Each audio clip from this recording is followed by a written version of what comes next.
Salve, salve, galerinha! Salve, salve, meu povo! E você deve estar se perguntando agora sobre a parte 2 do vídeo Como Aprender Humanas do Zero para o Enem.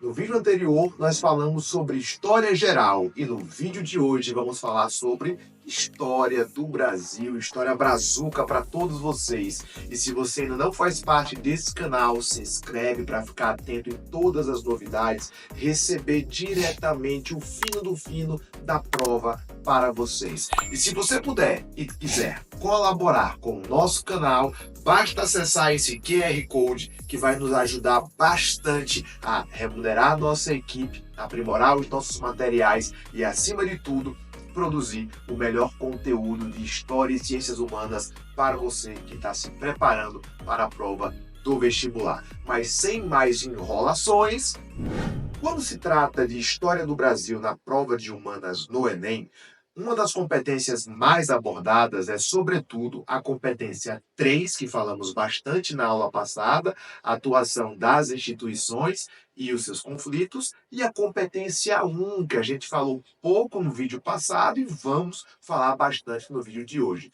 A competência 1 está diretamente atrelada à cultura e identidade, às suas formas, às suas práticas, às suas representações e especialmente às suas construções, especialmente naquilo que se refere à formação da identidade brasileira. E como nós bem sabemos, o conteúdo que mais aborda esse tipo de análise é o conteúdo de Brasil colonial. Afinal de contas, foi durante o Brasil colonial que nós tivemos ali os contatos, os conflitos, as tensões e as conexões culturais entre diferentes povos e diferentes tradições. E a partir dali, nós tivemos a formação da nossa sociedade e da nossa identidade. Como já falamos em dezenas de vídeos anteriores, a prova do Enem é uma prova conteudista, mas não é uma prova conceitual. Ou seja, haverá conteúdo lá, mas esse conteúdo será cobrado a partir de competências e habilidades. No que se trata da competência que é mais presente na prova de História no Enem, que é a competência 3, ele vai abordar principalmente a atuação de instituições, ou seja, como a coroa agiu ou como a coroa interferiu na trajetória social brasileira. Nesse cenário, nós teremos questões que vão abordar, por exemplo, os primeiros contatos no processo de colonização entre portugueses e povos indígenas. E nesses contatos, muito provavelmente ele destacará a atuação da Igreja Católica no processo de catequese. Afinal de contas, além de ser uma instituição importantíssima na história do Brasil, ela atuou diretamente no processo de colonização. E inúmeras questões já caíram sobre isso na prova. É bom ficar atento sobre essa temática. Então, um outro aspecto que pode ser abordado nesses primeiros contatos é como a coroa agiu para fortalecer os mecanismos de controle, fiscalização, exploração e repressão. E nesse cenário, o assunto que mais isso aparece é o assunto de mineração, especialmente na temática de fiscalização tributária, cobrança de impostos e repressão. Mas não podemos esquecer da competência 1, a competência que trata sobre cultura e identidade. E nesse caso, no que se refere a Brasil colonial, a competência 1 ela é absurdamente marcante.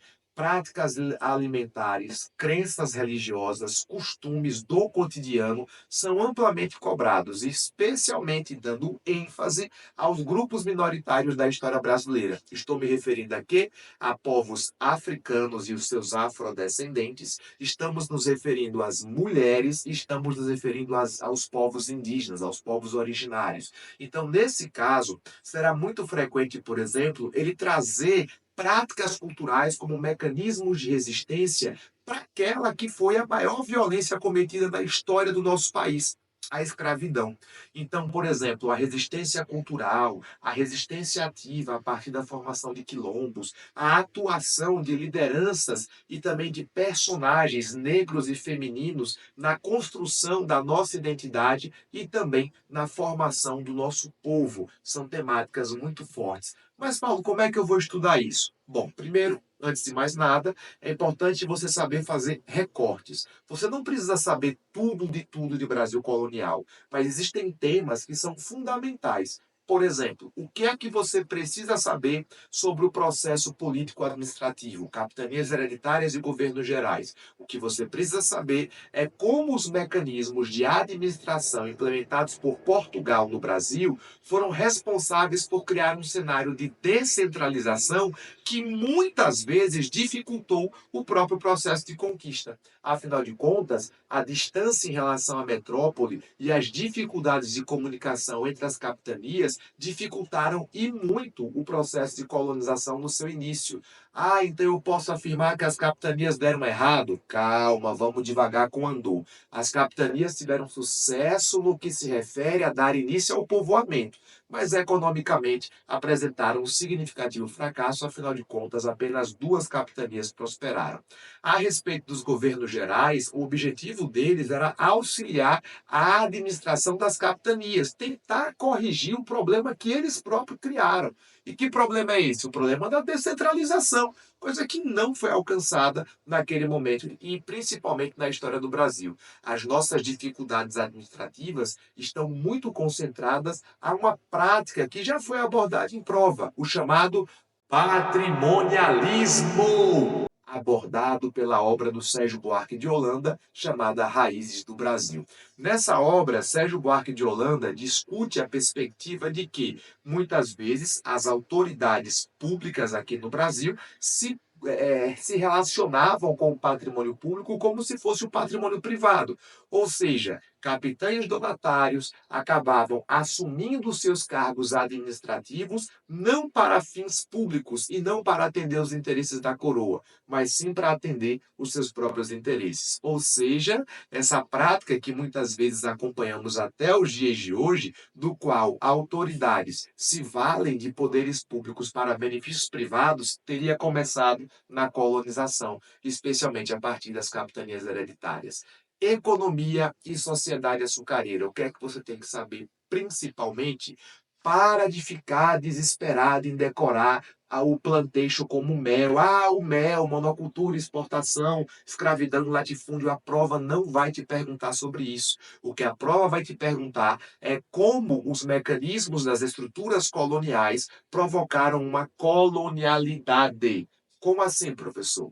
Colonialismo é o que foi feito. Por exemplo, o plantation. Isso é o colonialismo. A monocultura, a escravidão, a exportação e o latifúndio. Colonialidade são os reflexos daquilo que foi feito.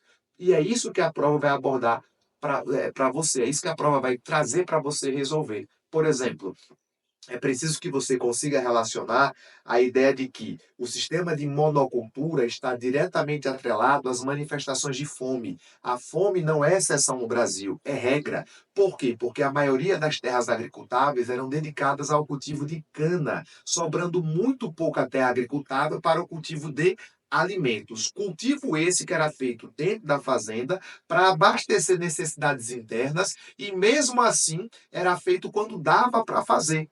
Então, dessa forma, não estranhe se a prova trouxer, por exemplo, hábitos e práticas alimentares relacionados a cultivos tradicionais, como, por exemplo, o caso da mandioca. A farinha de mandioca é o que une o Brasil. O que é que alimentos como farinha, pirão, caruru, acarajé, bobó têm em comum? São alimentos populares e são alimentos que muitas vezes estão associados ou a tradições indígenas ou a tradições africanas. E adivinhe quem é que mais passava fome no Brasil?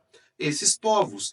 Ah, Paulo, mas o que é que isso tem a ver? É que esses povos sabiam que quando eles eram autorizados a cultivar dentro da fazenda, era preciso cultivar um alimento que não desse errado. Alimentos que ou eles já dominavam o cultivo ou que eram fáceis de serem cultivados na nossa terra. A mandioca é nativa, o feijão é um cultivo africano, e o quiabo, até na parede, se você plantar, vai dar. É um alimento bastante resistente. Bom, seguindo.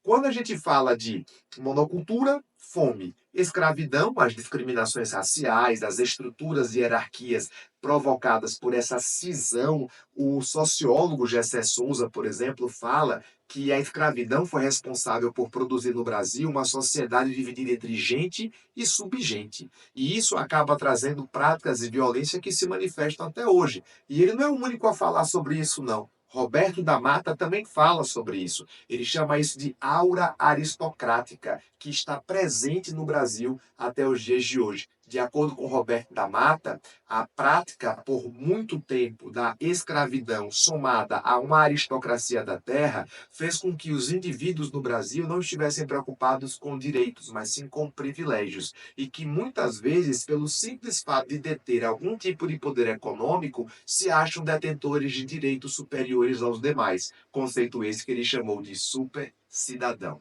Bom, além disso, nós ainda temos para abordar a exportação, que gera uma relação de dependência. Significa dizer que na colônia brasileira era praticamente impossível de se autodesenvolver, porque a maior parte das riquezas eram enviadas para a metrópole. Como vocês sabem, um elemento que é crucial e importantíssimo para o desenvolvimento interno é a acumulação de capital, coisa que no Brasil só vai acontecer muito mais tarde. Beleza? Não se esqueçam que haviam várias formas de relações sociais dentro mesmo da escravização. E uma delas era a atuação dos pretos de ganho. Foca nisso que é muito importante. Avançando um pouco mais no tempo, é preciso lembrar que há outros assuntos que são abordados por História do Brasil pela competência 3 agora. Quais assuntos? O processo de independência com os movimentos emancipacionistas, seja a Inconfidência Mineira, seja a Conjuração Baiana. O historiador Carlos Guilherme Mota, ele tem uma frase que eu gosto muito sobre essas duas temáticas. Ele fala o seguinte, que enquanto a Inconfidência Mineira foi uma revolta colonial, porque estava muito mais preocupada com questões tributárias, a Conjuração Baiana foi uma revolta social, porque estava preocupada com temáticas e problemáticas sociais, dentre elas a escravidão. É bem verdade que as maneiras que essas questões foram abordadas na prova do Enem foram também distintas, diferentes. A Inconfidência Mineira está muito mais preocupada, as questões sobre Inconfidência Mineira estão muito mais preocupadas sobre a fabricação da memória de Tiradentes, que foi feita na República, no início da República Velha, com o objetivo de tentar aproximar as camadas populares do governo republicano recém-instalado. Já a Conjuração Baiana, quando abordada na prova, foi abordada sobre a questão da escravidão. Avançando mais no tempo, que a gente tem pouco tempo e tem muita coisa para estudar. Primeiro reinado foca em 3 tópicos. É preciso que você saiba como se deu a construção do Estado Nacional a partir da outorga da Constituição de 24. Lembre-se, meus caros, que o Estado é um instrumento que é construído para atender a classe que o governa. E a nossa classe dominante era uma classe dominante aristocrática, latifundiária e escravocrata. E dentro da Constituição criará mecanismos para excluir as camadas populares e assegurar os seus interesses, como por exemplo, através do voto censitário. Outro tópico que é importante é a Confederação do Equador, que é uma reação à outorga de 1824, é uma reação à outorga da Constituição. Até porque, quando ocorre o processo de independência, Dom Pedro I não era unanimidade. Havia ali um jogo de interesses. E nesse jogo de interesses, parte da classe dominante pretendia usar Dom Pedro I como um títere, como um figurante. No entanto, quando ele outorga a Constituição e frustra essas expectativas, aí essa classe dominante nordestina explode em rebelião, dando continuidade a uma série de insatisfações que já tinham ocorrido na Revolução Pernambucana de 1817, movimento emancipacionista importantíssimo e que também já apareceu na prova. E, por fim, o terceiro tópico está relacionado à questão dos motivos da abdicação. Avançando mais no tempo, segundo período regencial e segundo reinado. Lembrar que o período regencial é dividido em 2 momentos: avanço liberal, marcado por medidas de autonomia com destaque para o ato adicional, e o regresso conservador, marcado por medidas centralizadoras, marcantes lá pela lei interpretativa do ato adicional e pela criação do Instituto Histórico Geográfico Brasileiro. E qual era o papel desse instituto? Fabricar uma narrativa de Brasil, fabricar uma história do Brasil que fosse heróica, que fosse monumental, que fosse eurocêntrica e que fosse harmoniosa. A ideia de um Brasil lindo, como a extensão de uma aventura portuguesa que integrou os povos e deu a glória aos povos descendentes de Portugal. Muita atenção sobre essas representações através de quadros como a Primeira Missa, através de quadros como a Batalha do Riachuelo, através da Batalha dos Guararapes e até mesmo o Grito de Independência. Estou falando aqui das obras de pessoas como Von Martius e também de pessoas como Victor Meirelles e Pedro Américo. Por fim, a Segundo Reinado, Economia e Sociedade Cafeeira, com destaque para a imigração e aos processos que conduziram à abolição da escravidão. E, nesse caso, competência 5, viu? Cidadania e democracia. Ou seja, a conquista de um início de uma cidadania que vai ser construída ao longo da fase republicana. Não se esqueçam que Segundo Reinado e a figura, a construção da imagem de Dom Pedro II também são bastante abordadas. Bom, meus caros, é isso. O primeiro semestre está na mão, agora é só revisar e cair, ó, duro para poder gabaritar essa prova do Enem. Contem comigo e a gente se vê no próximo vídeo.